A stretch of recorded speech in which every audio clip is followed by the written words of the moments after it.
সাংবাদিকবৃন্দের সাথে নবাগত police super মহোদয়ের পরিচিতি সভা অনুষ্ঠিত।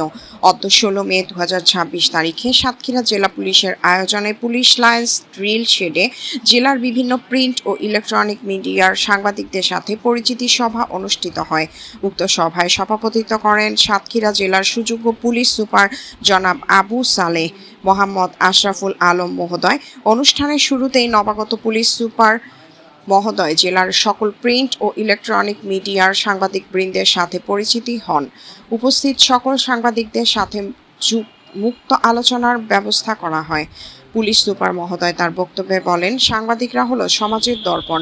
জেলার সার্বিক আইন শৃঙ্খলা রক্ষা, যানজট নিরসন, জঙ্গিবাদ ও চাঁদাবাজ, মাদক, ছিনতাই, চুরি, ডাকাতি প্রতিরোধ এবং সাইবার বুলিং, সামাজিক সচেতনতা বৃদ্ধি ও আস্থা অর্জন করে পুলিশি সেবাকে জনগণের দ্বারগোড়ায় পৌঁছে দেওয়ার দৃঢ় প্রত্যয় ব্যক্ত করে সাংবাদিকদের সহযোগিতা কামনা করেন।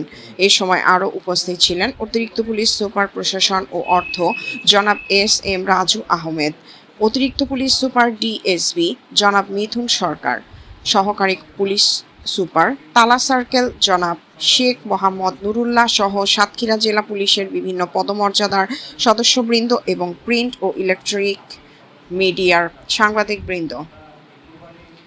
এম ইদ্রিস আলী, সাতক্ষীরা প্রতিনিধি।